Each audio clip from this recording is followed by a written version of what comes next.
just us? It's just us, and then Choua is going to be joining us too. So, Okay. all right, so we are going live now with the first HFG broadcast. Um, so let's, before we start with this whole thing, let's just give a, I'm just going to give a quick um, introduction to what HFG is, and hopefully answer a lot of the questions that have been going around. But so for all the viewers out there and all the people who will be watching this video later, um, HFG is kind of this really new idea that hopefully, if implemented well enough, will help everyone out. So HFG basically stands for the Hmong Filmmakers Guild, and I hope that by making this group, I can bring together a lot of the filmmakers from across the world and stuff like that. So it really is comprised of like three different things right now. One is the actors database, which we have a pretty good start to right now. We have about 12, 13 actors right now that have registered. Some of them are from Minnesota, Wisconsin, and California. Um, this basically will be a database where actors can post their headshots along with contact information and location so that filmmakers who are looking to cast actors or who are looking for actors can easily have a place where they can just go to and find actors and cast them based on location, resume, and all that stuff. The second compartment to HFG is the filmmakers, production crew postings. So right now we do have a posting, a document posting in HFG. The positions are separated by, the postings are separated by positions. So we have directors, cinematographers, editors, sound design, this, all that stuff. So everyone who is skilled in one area of film production will be listed under their roles that they would like to be. So, for example, if I needed an editor, I could go to the database, look under the editors section, and find a set of editors based on location, based on all that stuff, and then I could easily get in contact with them. So that's the second compartment of HFG. And the last compartment is what we are doing right now, which is the live broadcast, hopefully every 3 weeks. And the broadcasts will be about 30 to 45 minutes long, separated into three different segments. First segment is basically a critique on a film that is recent, a Hmong film or made by Hmong filmmakers. It could be features, shorts. And then the second compartment is current news. This doesn't have to be Hmong related. It can just be news surrounding film. It could be a movie that's coming up. It could be about project listings and events and all that stuff. And then the third segment of the show would be a guest. And today our guest is Choua. She's going to be speaking to us about the Kunding Film Festival coming up next week. So that is HFG. You can find us on Facebook. It's really easy to join. We're going to be following the layouts set by guilds like SAG, you know, the Actors Guild, the Screenwriters Guild. And basically all you have to do is having contributed in one sort of project, you can either have directed, acted, edited, crewed, extra, whatever it is maybe. It doesn't have to be a feature-length, short film, feature. It doesn't matter. You just have to have somewhat of a little bit of experience to join the group. And my whole theory behind that is that if you have experience, you can contribute to the group and contribute to the community of filmmaking better. So that is my whole theory behind having like these guidelines of like joining HFG. So far right now, it's HFG was created. I've thought about it for a long time now, for like 3-4 months now, and I finally put it into action on Monday. So we have about 35 members right now, stuff like that. So it's steadily growing, and hopefully this catches on and everyone can benefit from this group. So that is just a short introduction to HFG. Let's go ahead and go into our next segment. Before we start, I'm going to hand it over to Asing, and if he can just introduce himself, and we'll go on to our next segment. Hey everybody, I am Aseng, and yeah. Well, what I'm good at is kind of just guess you call me just an editor, VFX artist. Not really that great in a particular area, but that's the area that I'm learning in right now. So yeah. Cool. All right, so we're gonna go on to our next segment, which is a critique of a recent Hmong film that has made quite the rounds. It is, if I can pronounce its name right, it's called Nyuj Ciab Npas Fas. I think I pronounced it right, right? Asing, I think. I believe so. I think Yeah. so. Okay, so that's the film we're gonna be critiquing right now. If you haven't seen it, check out the trailer on YouTube. They have like all these videos going on. So let's start with us saying. I think I've been talking a lot, so we'll start with us saying. What are your impressions of the film? Do you like it? Do you not like it? What do you like about it? What don't you like about it? Well, I think to me it's just like another like Hmong Thai Laos film. But then the thing is they have like they actually put out a lot of efforts. I believe, like in my opinion, I believe that they put more efforts into like comparing it to like a Hmong American film. Uh, but the story wise, it's kind of to me. I believe it's kind of like money wise. So like if you and that's what you get, like game or like 这给人创业套啊. So like if you want too much money, you like get into trouble, like how they.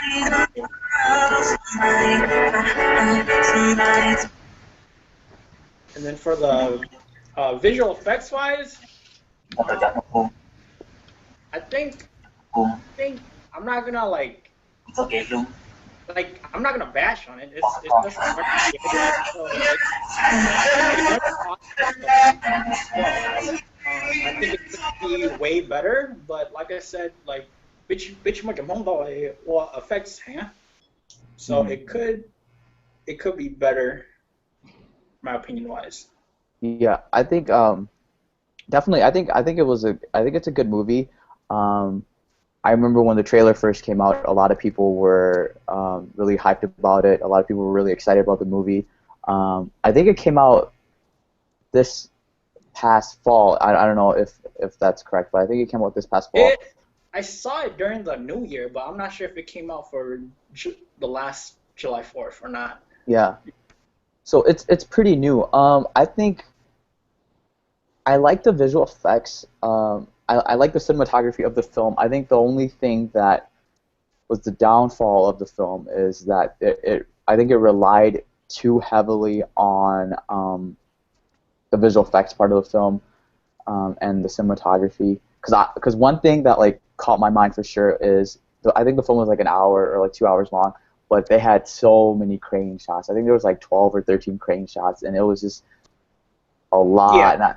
It was a lot. So I think they were relying on cinematography definitely a lot, which was it was pretty good though. It was pretty good. I liked the movie overall. Yeah. I think for the crane shot, if they did it like another way, because I remember watching it, it was like from top to bottom. If Yeah. they were to go to bottom to top, I think that I wouldn't mind that, but they had too much like top to bottom. Definitely, definitely. And I think like one thing for sure is they wanted, like, I know that their goal was to use that as an establishing shot to set up the scene.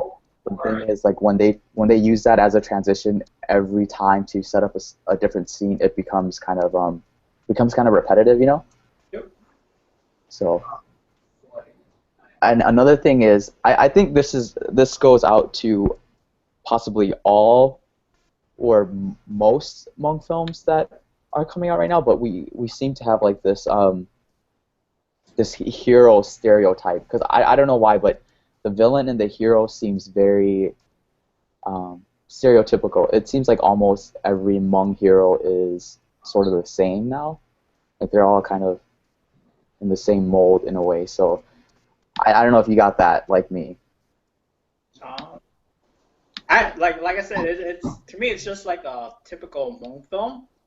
So like I guess I do agree on that part too. It's just I didn't think of it like how you thought of it. It's just to me it's just like oh, another, I guess like you said, another hero, another villain, but it's kind of like same. So Yeah, I definitely thought that the hero and the villain is very very stereotypical because we have like this like battle of like poor versus rich, and then you have the orphan versus like the rich guy, and then like you have like these kind of I don't know I don't want to say that they're repetitive ideas, but they're definitely ideas that have been explored a lot already. yeah, So yeah, I think the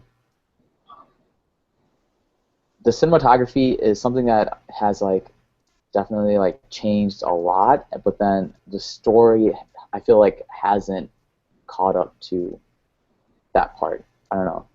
You I think the story wise, I think like if you're comparing it in that way, I think like it has come like it has more detail.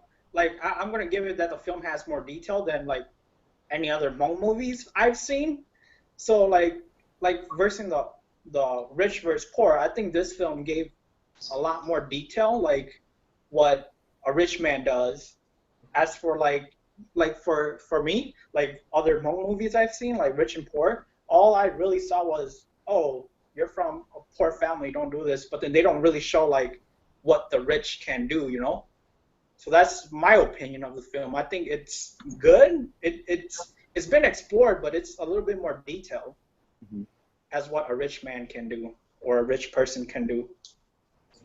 and I think one thing that I just want to get your take on this. What is your what's your take on Hmong films using the same set of actors like over and over and over again? Do you think that's because Like we're short on actors, or do you think it's because these actors are really good and that's why they're being used over and over again, or do you think it's because kind of like American films where those actors draw more viewers, or like what is your take on that?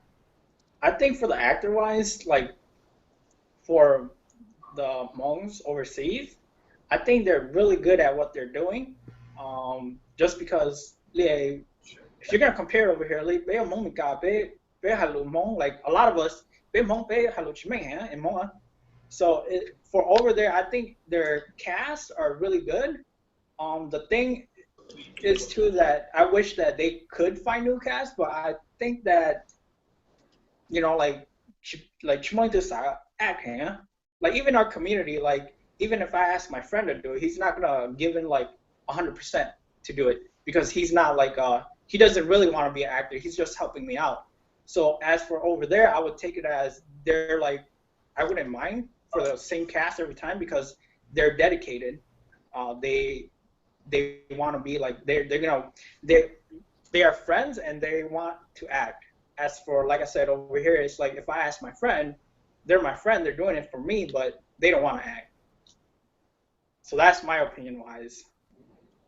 Yeah, I kind of agree. I think now I forgot what the main actor's guy's name is, but he has like he's kind of like been making a lot of these same movies, and I think now he's that's what he's kind of known for. So like people kind of look out for that. So like when they know that he has like a new movie, it's kind of like along the lines of like what he's been putting out. So a lot of people are excited about that. So I don't know. I'm kind of indifferent about that because sometimes it works, but I don't know.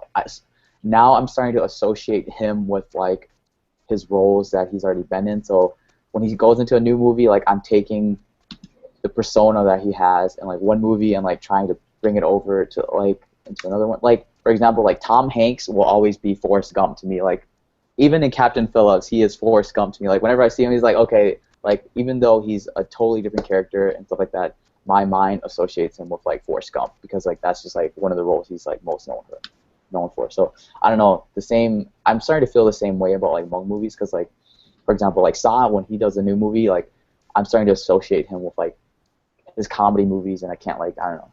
It's becoming. It's kind of like I'm starting to like have that dilemma, and I don't know if other people are having that too, but that's just how I've been feeling. But let's talk about visual effects. Did you like them? Did you what do you To be think? honest, I didn't like it, but like I said, like I haven't seen like ít more cái kinh hình here. It like some shots were fine, but like I think the only effects that I really disliked the most was like the Nyuj. You know what I'm saying? Yeah, Yeah, why didn't you like it? like I guess the compositing they could have blended it in more with the scene. Instead, it looked too like I guess too fake. So I definitely give them props. I think visual effects has definitely come a long way. I think this is probably one of the better films that they have done. I think this is probably one of the best visual effects that Hmong filmmakers have got. I don't. I think they've invested a lot of time in it, and I definitely like the visual effects and um, the color grading and like all that stuff was really good. So I like it. I think their sound design was pretty good too. So oh everything yeah, like or for visual the effects sound wise, like I like it. for the music wise, like this is my issue with a lot of Hmong movies. Yeah. Like music, like to Mhm. me when I watch a Hmong music, I like when I watch a Hmong movie, and I hear like a music, right? In my mind, like right away, it's like, okay, did they actually get the copyrights for it? So like like a lot of Hmong movies, like that's what I don't like. It's like, okay, did they actually get the copyrights for that music? Mhm. And then like the thing is like if that film actually like makes it really big, then later they're gonna get in trouble too because they don't have the right like the copyrights. That's true. Yeah, I think you bring up a good point. That's probably like a whole another discussion right now is like copyrights and stuff like that because like I know for sure that for me personally when I look for music, I try to look for like royalty free music and royalty free music is not the best. It's probably like one of like the like there's like a few good songs on royalty free music, but then other than that, it's really hard and like licensing and like all that stuff is like really difficult. So Yeah. yeah, it becomes like a whole other conversation, and I'm glad you brought that up because that's probably going to be a discussion that we'll have later. So Yeah. yeah, but I liked their music. I think their sound design was good. I think uh, yeah, their sound design was excellent. Their visual effects were really good. So I like I like where they're headed. I like where they're headed, but I think definitely story and something they like a little bit of stuff here and there, but I think they're headed in the right direction. Okay, so it's 3:40 right now. We're gonna move on to our next segment, our last segment. We have our guest here. She's been waiting patiently, so we're gonna switch over to Choua now. Choua is. I'm gonna let you introduce yourself, and yeah, and we'll move on from there. Thank you, Dan, for having me on and starting this first series of Hmong Filmmakers Guild. I think it's an amazing opportunity for filmmakers to come together and talk about their films or about other films out there, and as well as connecting actors and actresses to us and build a network and a team here.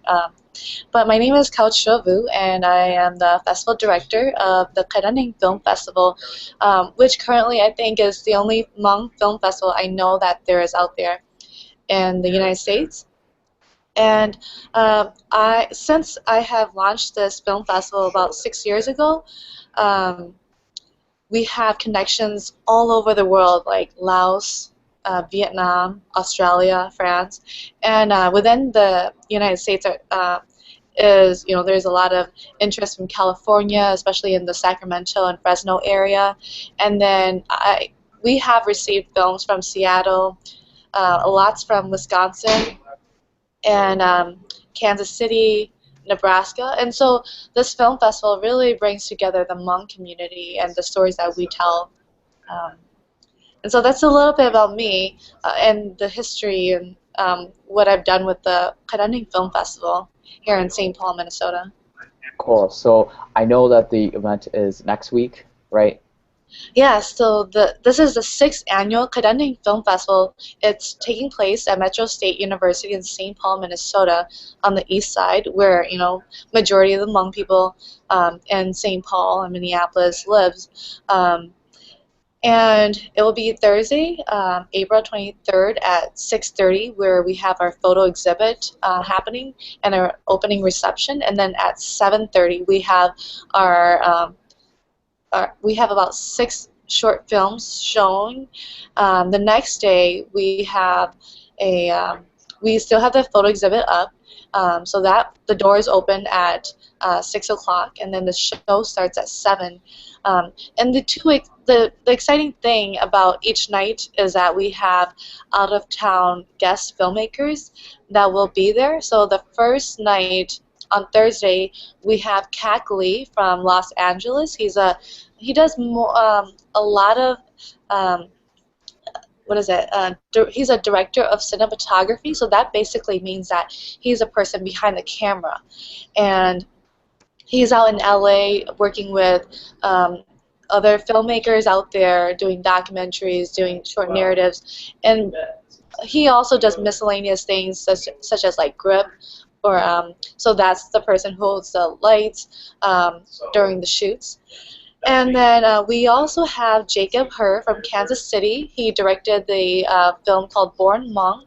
And I think it was online on YouTube for a little bit, but then for just this private screening with the film festival, it's only going to be available right now at the film festival to see. So if you want to see that short film, it's about this boy who gets reincarnated, and he remembers his life from the war, the Vietnam War, as a soldier, but then as a young boy he remembers this past history that he has, and he goes out and search for the answer. And so it's really exciting to have these 2 guest artists on the first day. And then on the second day, we have Abel and Burley Vang, who are 2 brothers. They're both writers and directors from Los Angeles as well as as well as Kak Lee is. So all 3 of them, Kak Lee, Abel Vang, and Burley Vang, they all know each other. They're filmmakers from California. And there's definitely feel like a network of filmmakers, Hmong filmmakers, who have some kind of relationships, before us, but now I think there hasn't been such a strong network of Hmong filmmakers, and hopefully this Kunding Film Festival brings that together full circle with emerging filmmakers and filmmakers who have been doing films in the field for a long time. As well as there's also been a push to develop a relationship with the older generation of Hmong filmmakers who have been out there since like the 90s, right? Which their films they do are more like in Laos and Thailand, and so getting them to be involved in the younger generation of emerging filmmakers. Yeah. So I feel like that's just a short description of what you can expect at the film festival. Cool. I definitely think that you guys have a lot on your plate. So yes. I'm excited, and I hope that you guys get a good turnout. Just some questions for you before, because we're getting kind of close to the end of our segments here, but just some questions for you. What are some of the things that have changed from this year since last year? Have you guys like changed the program a lot, or is everything kind of maintaining the same? What are some new things you guys are trying to do this year? So from last year was our 5th annual film festival, and we had more support from Metro State University, which is our partner, and getting their Asian student organization really involved, and the Institute for Community Engagement Scholarship to really be a stronger partner of ours in building the relationship with the schools. And then on the Kunding part, through In Progress, we offered workshops, community workshops. So with the community workshops, we involved small Hmong nonprofit organizations such as like the Hmong Cultural Center and radio what is it, 1600 AM Hmong radio, to come in and talk about the Hmong culture and our history, to do a workshop of how do we accurately tell, a Hmong story as Hmong writers, right? Because as filmmakers, it's in our power and our duty to tell a story correctly, and to know what we're talking about, what we're writing about. And so the workshop was to support that initiative, to make filmmakers aware that it's kind of like, it's up to us to tell our stories. And then there was also, last year, there were about 4 Hmong filmmakers from Laos, Lopamban specifically, who produced documentary films about their culture and the arts in Laos. And so that was a really unique opportunity for the film festival to showcase films from across the world. This year, I have seen an increase of quality and storytelling in the submissions that we received. There has also been a more equal submission from both men and women filmmakers. So that's really exciting to see more Hmong women filmmakers making their way out into the media and having a voice. And this film festival is seeing more filmmakers who are young and are very inspired to just have a Hmong perspective on storytelling. Because I think when we talk about Hmong perspective, sometimes we think about traditions, right? What we are used to, and some things that we learn from our parents. But I think now we're kind of taking it into our own hands as young people and as the leaders of the next generation to tell our story in a different way. And so, this film festival really showcases all of the voices that is in the Hmong community. Has there been I don't know if there's been like a database where you guys keep track of this, but what is the demographics like age-wise? Have you been seeing like a lot of younger filmmakers, older filmmakers? Yeah, that's a big topic that you just went into. Yeah. But so in doing this film festival for the last 6 years, the kinds of filmmakers I attract to submit into this film festival is really filmmakers who practice filmmaking as an art form. And in the Hmong community, we have like a lot of filmmakers from different backgrounds with different purposes. But mainstream-wise in the Hmong community, films that you see at the flea market, those kinds of films are not really films that we would see as submissions in the film festival, because their purpose is to make money, right? And in making money, they have to sell DVDs and be out there, promote themselves as individuals and as filmmakers. With the Kunding Film Festival, we promote films. Well, we're really open to anyone, and that means that any of the older filmmakers who feel like they want to share their work with the film festival, I am totally open to that. But there has yet to be that relationship developed. But with what I am doing, I do see more responses from the younger generation who are creating more, quality short films that are just kind of like for entertainment purposes, and many who also practice it through traditional education.